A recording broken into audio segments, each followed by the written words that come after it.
بسم الله الرحمن الرحيم. طيب احنا طبعا هنعيد تاني كده بعض ال definitions معانا. Number one, what is the meaning of energy? It is ability to do work. Okay. Number two, what is a work? طيب work هنا معناها force causing object to move، يبقى اي حاجة اتحركت من مكانها يبقى انا عملت work.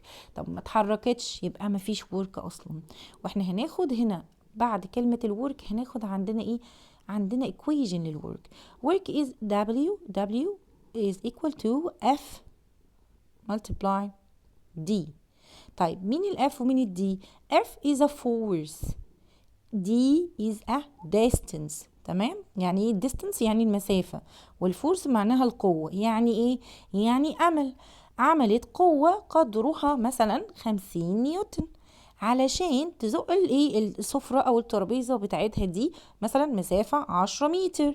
اوكي، يا ترى الورك اللي هي عملته قد ايه؟ فهنضرب ده في ده فهيطلع 500، واليونت بتاعت ال W دي اللي هي الورك از جول، بالجول.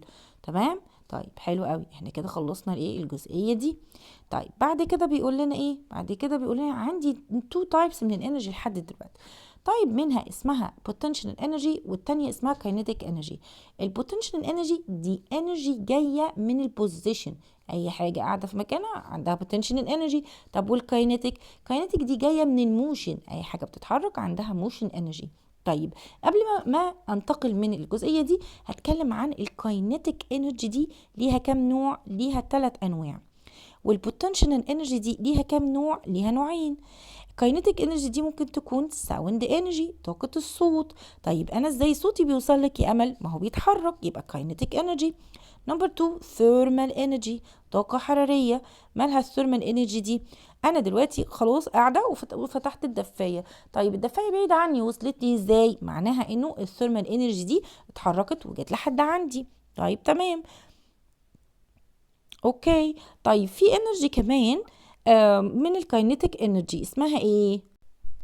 اسمها الكترو ماجنتيك انرجي. الالكترو ماجنتيك انرجي دي زي ما قلنا مين؟ اللي هي اللايت انرجي والانرجي اللي موجوده في الميكروويف. تمام فاكراها؟ اوكي. اما البوتنشال انرجي بقى دول 2 بس. واحده فيهم كان اسمها ايه؟ كيميكال انرجي. كيميكال انرجي اللي هي موجوده في الباتريز او في الفود بتاعنا او في الجازولين.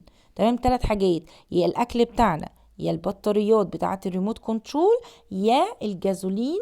خلاص اللي العربيه بتمشي بيه، ال3 دول عندهم كيميكال انرجي. والانرجي التانية البوتنشال انرجي التانية اللي هي الالاستيك انرجي. الاستيك انرجي دي اللي احنا قلنا زي الرابر باند، اي حاجه بتمط معانا عندها الاستيك انرجي زي الرابر ايه؟ رابر باند اللي هي الايه الجباصات. اوكي خلاص خلصنا الجزئيه دي. اوكي. طيب بعد كده نخلي بالنا من حاجه اسمها لو اوف كونزرفيشن وهنتكلم عنها بعد كده. لو اوف كونزرفيشن اوف انرجي ده اسمه قانون ايه؟ قانون حفظ الطاقه. يعني ايه؟ يعني الطاقه ما بتتغير، هي بتتغير شكلها بس، لكن ما ينفعش يحصل لها created or destroyed. طب هنبص عليها كده. طب وانا احفظها؟ لا مش هنحفظها، احنا هنبص عليها كويس علشان ايه؟ علشان نستوعبها. لانه ممكن يجي يجيبها لي كده كلمه كبيره كده مش عارف هي بتقول ايه، فانا لما ابص لها كذا مره هعرف ان ده هو بيتكلم عن حاجه اسمها law of conservation. فبيقول لي ايه؟ energy never ابدا ما يحصلش ليها created ان انا اعملها، ما ينفعش تتخلق، or destroyed او تتكسر، but only changed بس بتغير شكلها. يعني ايه only changed؟ هقول لك يعني ايه only changed دلوقتي. طيب ندخل على بيج نمبر 2. في فيديو نمبر 2 بيكلمني عن الرولر كوستر، وده اتكلمنا عنه طبعا. الرولر كوستر ده اللي هو مين؟ اللي هو قطر الموت اللي في الملاهي. المهم ان الرولر كوستر ده دايما بنبقى ايه؟ احنا طبعا مش بنبقى فاهمين الموضوع ده، لكن طبعا بعد ما درسنا فهمنا. الرولر كوستر ده بيبقى طالع بالراحه بالراحه بالراحه، تمام، وبيطلع على ارتفاع كبير قوي ويفضل واقف شويه قبل ما ينزل. احنا بقى بنبقى فاكرين ان هو عايز يخضهم، بس هو لا، هو بيعمل ايه؟ اول ما يقف على هايت كبير قوي كده، اي حاجه وقفت على هايت او ارتفاع كبير معناها ان هي عندها حاجه اسمها جرافيشنال بوتنشال انرجي. فلما وقفت بعيد قوي كده، تمام، على ارتفاع عالي قوي، فالبوتنشال انرجي بتاعتها بقت كبيره كبيره كبيره. علشان كده وهو نازل بينزل بكاينيتيك انرجي عاليه جدا، وبيعمل بقى الايه السسبنس اللي بيحصل والناس بتلعب اللعبه دي. طيب بعد كده بيكلمنا ان عندنا حاجه اسمها ميكانيكال انرجي، واحنا اتفقنا مع بعض الميكانيكال انرجي اللي هي ام، خلاص ام اي ميكانيكال انرجي is equal to بي اي اللي هي البوتنشال انرجي بلس او adding بزود عليها الايه الكاينيتيك انرجي. يبقى الكاينيتيك انرجي بلس البوتنشال انرجي بتديني الميكانيكال انرجي. تمام. طيب حلو جدا. وايه كمان هنعرفه؟ هنعرف عندنا حاجه اسمها الثيرمال انرجي. الثيرمال انرجي اللي لسه قايله لك حالا هي نوع من انواع الكاينيتيك انرجي، والديفينيشن ده مهم ولازم نحفظه لانه هيجي لنا في الاختيارات، وهكلمك عنه دلوقتي في الايه في اللي تشوز حالا. طيب بعد كده اتكلمنا عن الايه الثيرمال انرجي والالكترومagnetic انرجي والساوند انرجي، وقلنا الثلاثه دول نوع من انواع الكاينيتيك انرجي. تمام. طيب لو جه وقال لك الايه الفيزيبل لايت ده نوع من انواع الايه هتقولوا الالكترومagnetic ايه انرجي. طيب والميكروويف، الميكروويف احنا عارفين انه جواه اشعه بتعمل ايه؟ بتسخن الاكل في ثواني. تمام. طيب ليه في ثواني؟ لانها سريعه جدا، عماله تتحرك بسرعه كبيره قوي، بتشتغل على الثيرمال انرجي بتاعت الايه بتاعت الاكل اللي جوه. طيب وكمان الايه الاكس راي اللي هي بتاعت الاشعه. طيب الساوند انرجي هي كاينيتيك انرجي جايه من الفايبريتنج للاوبجكت. انا دلوقتي الصوت ده طالع منين؟ الاحبال الصوتيه هنا عماله تعمل فايبريتنج، عماله تتحرك.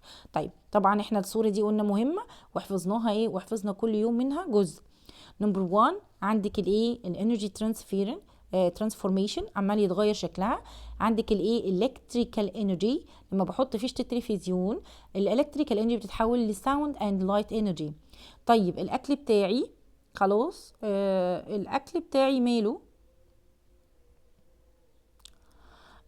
الاكل بتاعي اللي هو الكيميكال انرجي خلاص بيتحول لميكانيكال انرجي طاقه ايه؟ طاقه حركه. ميكانيكال انرجي طاقه حركه، يعني انا من غير الاكل وانا صايم ببقى تعبان كده ومكسل ومش عندي انرجي زي ما انا ايه زي في وقت الفطار او بعد ما نفطر بيبقى عندنا انرجي كويسه ونقدر نجري ونتكلم ونلعب. طيب اما الجنريتور اللي عندنا في البيت، الجنريتور ده بيبقى عنده ميكانيكال انرجي اوكي بتتحول بعد كده لالكتريكال انرجي عشان لما بيحصل النور بيقطع او حاجه بنقدر نشغل النور بتاع البيت عن طريق مين؟ عن طريق الجنريتور ده. طيب اما التوستر ده بنعمل فيه ايه؟ بنحط التوست فيه علشان يسخن. تمام. فبيتحول الالكتريكال انرجي بتاعه التوستر لثيرمال انرجي يسخن لي الاكل. طيب المهم عندنا في الحاجات دي برضو طبعا الايه الجازولين. تمام. الجازولين اللي هو الايه احنا بنروح محطه البنزين نحط بنزين في العربيه، فالجازولين ده عنده كيميكال انرجي بتتحول لميكانيكال انرجي جوه الايه جوه الكار بتاعتي. طيب اما الكيميكال انرجي اللي هي في الباتريز بتتحول للايت ايه للايت انرجي في الايه في التوش دي علشان ايه؟ علشان تتحر إيه تطلع ايه لايت انرجي. طيب بالنسبه بقى للاسئله ناخد بالنا منها. بيقول لنا بول سيتنج، البول بتاعتك دي قاعده خلاص. طيب وبعدين وحصل لها رول داون وقعت، فايه اللي حصل؟ انه ايه حصل كونفرتد الانرجي بتاعتها اتحولت لكاينيتيك انرجي. كانت قاعده الاول فكان عندها ايه بوتنشال انرجي وبعد كده اتحركت فبقى عندها ايه كاينيتيك انرجي. طيب بعد كده نمبر 2 عندك الايه توي روبرتس الريبوت بتاعنا او اللعبه بتاعتنا عندها نوع من انواع الانرجي. نوعه ده ايه؟ هي بتبقى اقل كده بتشتغل بالباتريز، وانت عارفه ان الباتريز جواها كيميكال انرجي اوكي. طيب بعد كده نمبر 3 ميكانيكال انرجي is equal to adding يعني plus potential energy زائد kinetic energy. طيب number 4 which of this an example of conservation of kinetic energy؟ ازاي بنحافظ conversion of kinetic energy تحول الكاينيتيك انرجي لجرافيشنال بوتنشال انرجي. واحنا مغمضين جرافيشنال بوتنشال انرجي معناها ان احنا على هايت على ارتفاع، معناها up hill احنا فوق ايه فوق ارتفاع كبير. طيب بعد كده نمبر 5 which statement is an example of energy transfer انتقال الطاقة او تحول شكلها. ازاي؟ انت دلوقتي جبتي الايه فتحتي النار خلاص وهتعملي الفطار وربنا يستر وما تحرقيهوش يا امل، فهتعملي ايه؟ هتجيبي البان خلاص وهتحطيها على النار على طول. فحصل ايه؟ فحصل انه الفاير هنا الثيرمال انرجي بتاعت الفاير اتنقلت على طول للايه للبان بتاعتي سواء بقى فيها ووتر او فيها اكل او فيها اي حاجه. يبقى هنا open flame heating a pan ده ايه ده اكزامبل على الانرجي ترانسفير. طيب اللي بعده بيقول لنا ايه؟ بيقول لنا طبعا ده بندوليوم، بس عايز منك ايه يا ترى مين انهي بوزيشن بالظبط البوتنشال انرجي بتاعته عالية أو هتتحول على طول لكاينيتيك انرجي، فهتقولي له it's a position number 3. طيب بعد كده بيقول لنا which term describe the energy that is stored. أول ما يقول لي stored خلاص height على ارتفاع، يبقى أنا في gravitational potential energy. طيب كويس جدا. حته بقى الالاستيك بوتنشال انرجي دي، انا قلت لك الاستيك يعني حاجه بتمط معانا، والالاستيك دي تبع البوتنشال انرجي، تمام. لانها ايه؟ لانها قاعده في مكانها مش بتتحرك. هي والجرافيشنال بوتنشال انرجي والكيميكال بوتنشال انرجي دول 3 انواع على مين؟ 3 انواع للبوتنشال انرجي.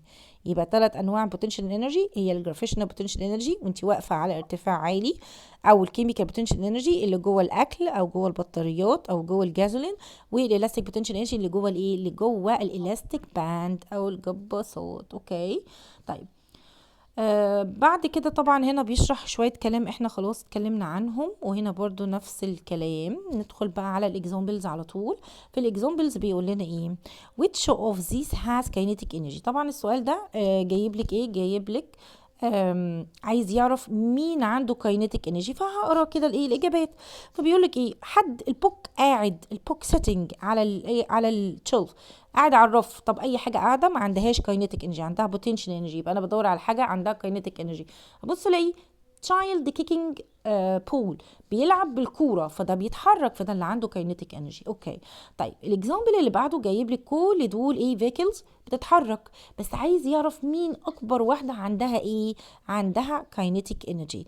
فبقول له ايه؟ خلي بالك اللي عندها كاينيتيك انرجي هي اكبر واحده فيهم، اسمها ايه؟ التراك الكبيره دي. طب ليه؟ لان الماس بتاعها كبير جدا جدا، وبالتالي عندها كاينيتيك انرجي عاليه جدا. طيب ما تكلمناش احنا عن الايكويشن بتاعت الكاينيتيك انرجي، ان شاء الله ما تجيش. كاينيتيك انرجي اتس ايكوال تو هاف ماس سوري نكتبها افضل من كده شويه.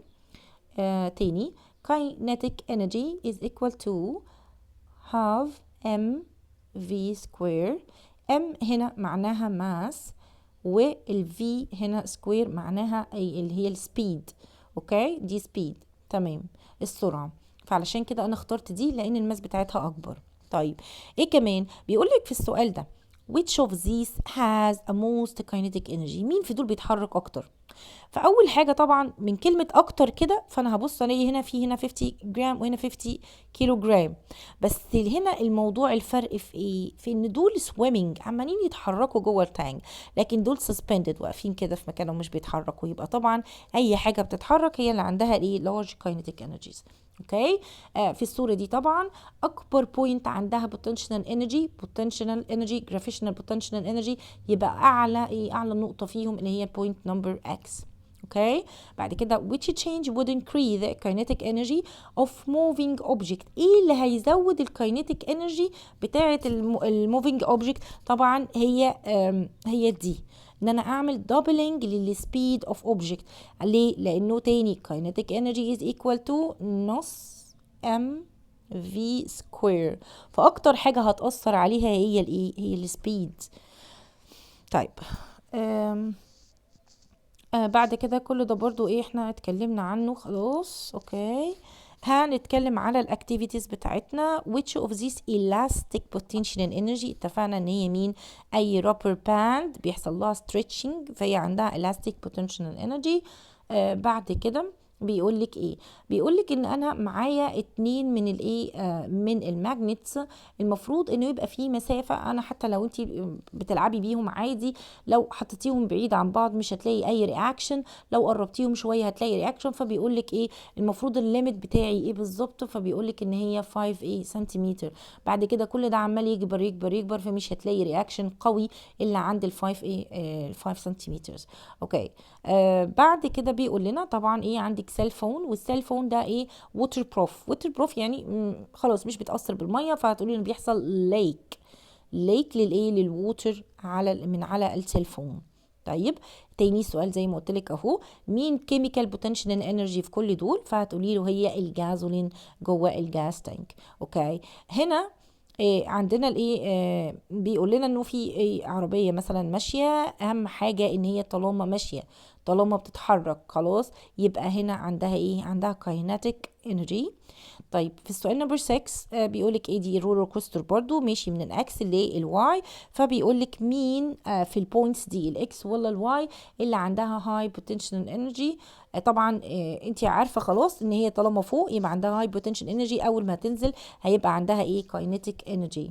طيب بعد كده بيقول لنا ايه كمان، ماشي هنا البوينت دي بيقول لنا انه kinetic energy is directly proportions، يعني تتناسب طرديا مع الايه، مع الفيلوسيتي. ازاي؟ تاني للمره المليون، كي اي is equal to نص ام في سكوير. طيب كل ما تزيد الام كل ما هتزيد الكاينيتيك انرجي، كل ما هتزيد الفي كل ما هتزيد الكاينيتيك انرجي، ولكن زياده الفي سكوير هتاثر اكتر على الايه، على الكاينيتيك انرجي. طيب بعد كده اي حاجه محطوطه على هايت لازم يكون عندها gravitational potential energy. طيب بعد كده اي نوع من انواع الانرجيز اليونت بتاعته جول از جي. اوكي تمام. طيب حلوه بتاعت الايه، بتاعت البول هنا. بيقول لنا ايه، بيقول لك انت هنا بتلعبي بالكوره دي خلاص، وانت بتشوطيها كده. طيب ايه اللي يخلي البولز دي تقع؟ اللي بيخليها تقع انها اخدت انرجي من الايه، من الكوره بتاعت البولينج دي. طيب بعد كده هناخد الاكتيفيتيز تاني. فبيقول لنا ايه، بيقول لنا هنا انه في بعض الساينتست عايزين يعملوا اكسبيرمنت، تمام، علشان يعملوا ميجرنج للايه، للانرجي. وفي النهايه بعد ما عملوا كل ده راحوا ايه، بعد ما عملوا كل ده في النهاية لقوا ايه، لقوا انه الانرجي فيها حاجة ناقصة، في حاجة ناقصة. طب يا ترى الناقص ده راح فين؟ احنا مش لسه متكلمين على لو اوف كونزرفيشن اوف انرجي، وقلنا انه ما ينفعش الانرجي ابدا تروح في اي حتة، لازم زي ما اعطيتك انرجي زي ما يعني ما اعطيتك ايه، لكل فعل رد فعل. اوكي ده حاجة برضو من الموضوع. طيب ايه اللي حصل؟ اللي حصل هنا انه some energies transformed ل unwanted heat. يبقى هنا ده الرد بتاعي لما الساينتست عملوا الاكسبيرمنت وقاسوا التمبريتشر الاول، وبعد كده في المره اللي بعدها ولو انه في هنا لوزنج، في حاجه ناقصه. اللي ناقص هنا ايه، هنا unwanted heat، سخونه. زي ما بنقول كده مثلا احنا بنشحن البطاريه بتاعتنا بتاعت الموبايل، وبعدين لما بستخدمه كتير بيسخن مني، وفي معظم الاوقات لما بلاقيه بيسخن كده بلاقي الايه، البطاريه بدات تخلص او خلصت خلاص. ليه؟ لانه هنا الانرجي بتاعت البطاريه بدات تروح في الايه، في الهيت. طيب السؤال اللي هنا بعد كده بيقول لنا هوكي بلاير يوز ا ستيك. طيب انت عارفه طبعا الهوكي دول بيبقى معاهم ايه، بيبقى معاهم ستيك كده، عصايه عامله كده، وبيخبطوا بيها الكوره. طيب الكوره دي وهي بتطير اخدت الانرجي منين؟ اخدت الانرجي من الايه، من الستيك دي. يبقى الانرجي ترانسفيرد فروم ستيك تو ايه، تو باك. اوكي طيب اوكي. بعد كده بيقول لنا الايه، بيقول لنا انت شايفه السبرينج اللي قدامك ده، هو كان واقف هنا اصلا وبعدين وقع كده، ايه اللي حصل؟ هتقولي له انه البوتنشال انرجي بتاعته وهو واقف اتحولت لكاينيتيك انرجي، وبدا ايه، وبدا يتحرك. طيب بعد كده بيقول لك ايه، عندك كولد بلوك. الجزء ده بتاع ايه، الجزء ده بتاع انه خلي بالنا انه اي انرجي، الثيرمال انرجي، اي حاجه سخنه بتتنقل منها الحراره. تمام، يعني ايه الكلام ده؟ معانا كوبايه شاي خلاص طالع منها الدخان اهو، الايفابوريشن، اوكي، ووتر فيبر طالع. طيب ايه اللي هيحصل دلوقتي؟ المفروض ان دي مثلا ولنفرض درجه حرارتها مثلا 80 درجه سليزيه لانه سخنه، اوكي 80، ودرجه حراره الجو يا دوب 37. الانرجي هيحصل لها ترانسفير دي منين لفين؟ من اللي درجه حرارته عاليه للي درجه حرارته اقل. اوكي، وده اللي بيخلي الايه، وده اللي بيخلي الايس كريم يسيح. ازاي الايس كريم ساح؟ انت دلوقتي طبعا احنا بناكل ايس كريم في الصيف خلاص، فالمفروض ان الايس كريم ده بيكون درجه حرارته ايه، مثلا في الزيرو سليزيوس. طبعا درجه الحراره بره مثلا ايه، 40 درجه سليزيوس. ايه اللي هيحصل؟ الانرجي هتمشي منين؟ الانرجي هتمشي من هنا، من بره من الاير لهنا، فده درجة حرارته هتعلى، فهيبدأ يحصل له ايه، فهيبدأ يحصل له ميلتينج. طيب تمام. طيب عندي نمبر 5. بيقول لي what energy trans ايه حصل فين هنا، لسه انا في نمبر 4. طيب one minute. طيب نمبر 4 بيقول لنا ان احنا عندنا cold block metal. يعني ميتال اهو بس كولد بارد، وبعد كده حطيناه جنب كونتاكت، يعني خلاص يعني ايه هنا في كونتاكت يعني تلامس ما بينه وما بين واحد ايه واحد هوت. اوكي، فايه اللي هيحصل؟ طبعا الانرجي هيحصل لها ترانسفير. طب مين الانرجي اللي هيحصل لها ترانسفير؟ الثيرمال انرجي هتتنقل من البارد للايه للسخن. طيب بعد كده بيقول لنا وات انرجي، طبعا الثيرمال انرجي هنا. بعد كده what energy transformation taking place when hair dryer is used. طبعا احنا عارفين ال hair dryer استشوار بنحطه فيه الكهرباء خلاص في الالكتريك انرجي، وبيديني ساوند انرجي وكاينيتيك انرجي والثيرمال انرجي، والثيرمال انرجي دي اللي انا عايزها. فاللي بيحصل انه الالكتريك انرجي transformed into thermal and sound and mechanical energy. اوكي طيب دول بعض الديفينيشنز المهمين جدا جدا جدا، وهنتسأل فيهم كذا مرة ومحتاجين نحفظهم. temperature هي معناها ايه، thermal energy معناها ايه، والهيت معناها ايه، وهناخدهم في الأسئلة على طول دلوقتي. طيب تمام. طيب بنقيس التمبريتشر بايه؟ بالثرمومتر، لازم نبقى عارفينه. طيب في عندنا 3 ways علشان الانرجي يحصل لها ترانسفير. نمبر 1 is conduction, convection, radiation. conduction دي معناها تلامس. يعني ايه؟ يعني انت دلوقتي هنا رحتي تساعدي ماما في المطبخ في الفطار ومسكتي المعلقه فتلسعتي عشان مسكتيها، حصل conduction. تمام. طيب احنا دلوقتي بالنسبه للراديشن زي ما قلنا، احنا قاعدين الجو برد فشغلنا الدفايه، فانا قاعده هنا في مكاني والايه والدفايه هنا، فالهواء بتاعها السخن وصل لي ازاي؟ عن طريق الراديشن. تمام. اما الكونفكشن دي دايما بتحصل جوه الليكويدز والجازز، دايما جوه الليكويد والجازز. ازاي؟ انا دلوقتي معاكي بول فيها ايه؟ فيها ووتر خلاص، او بان فيها ميه، فانت طبعا بتشوفي انه دايما الميه وهي عماله بتعمل ايه؟ بتعمل فقاقيع كده، فهي دايما الووتر عماله تتحرك عن طريق الايه؟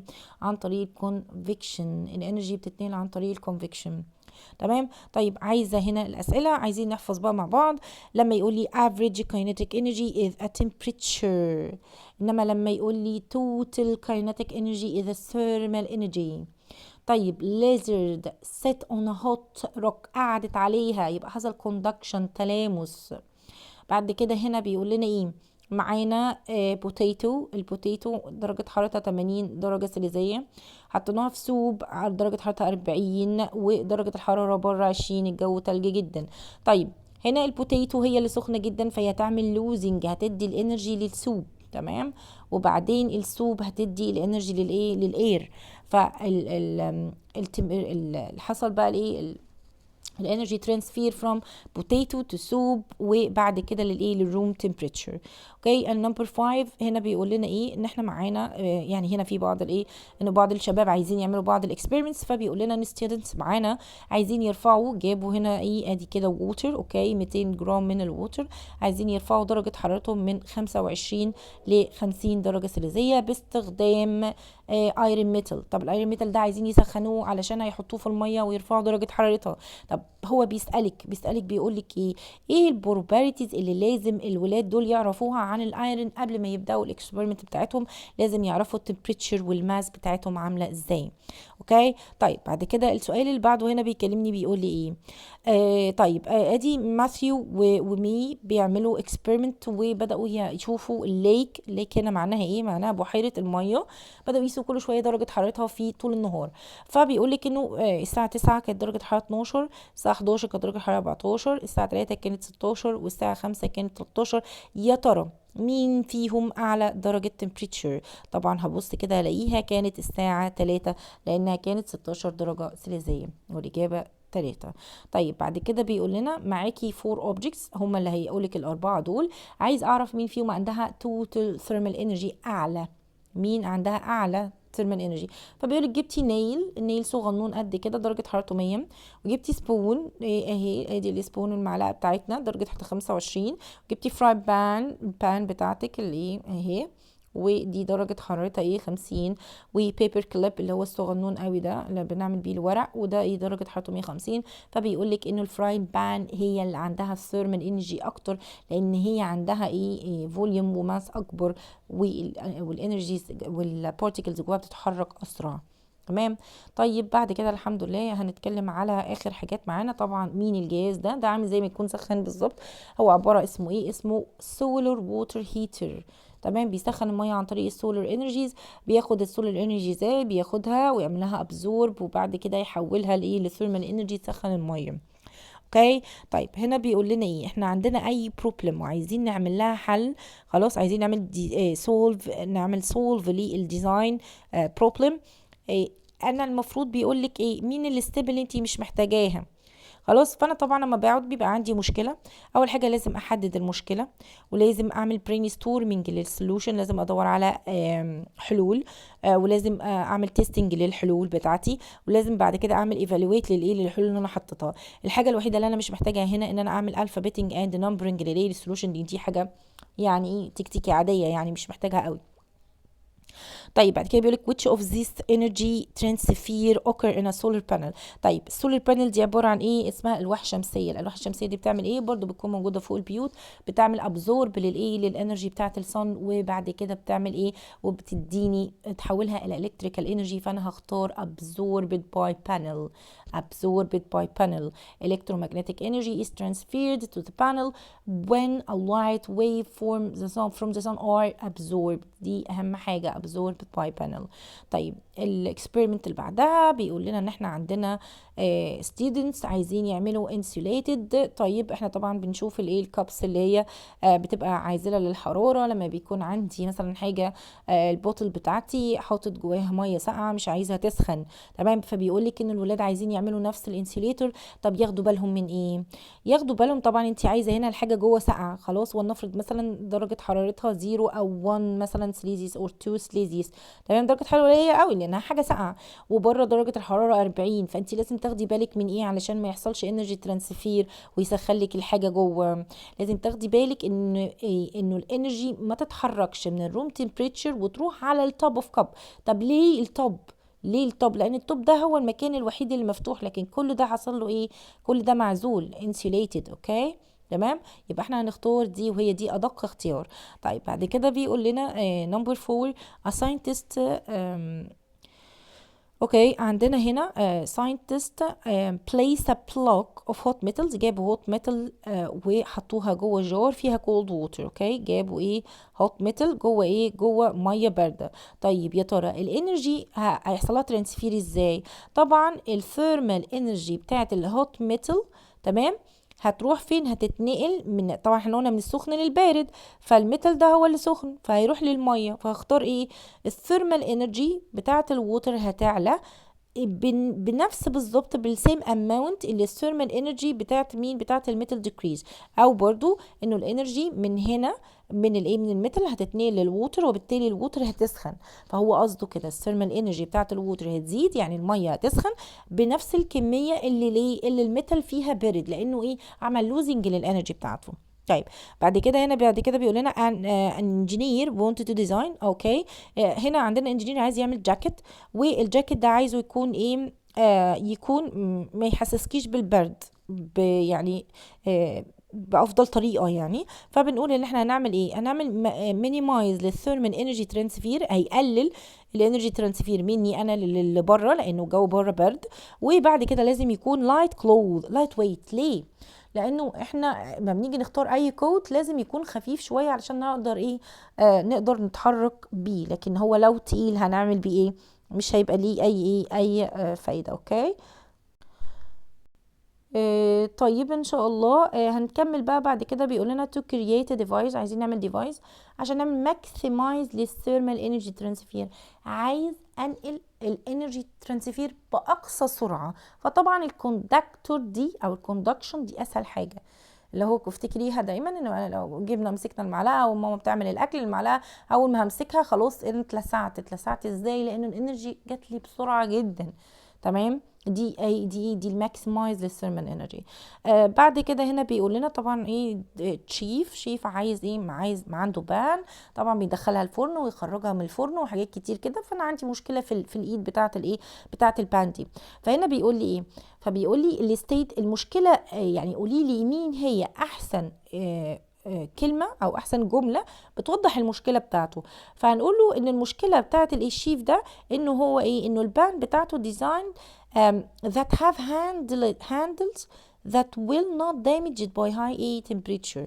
ماشي. البان بتاعته عمال طبعا هو شيف فبيستخدمها على درجات حرارة عالية، فالمشكلة ان الهاند دي دايما بتتأثر بالايه، بدرجة الحرارة العالية. وذيس اند، وربنا معاكي وربنا يوفقكم جميعا ان شاء الله. سلام عليكم.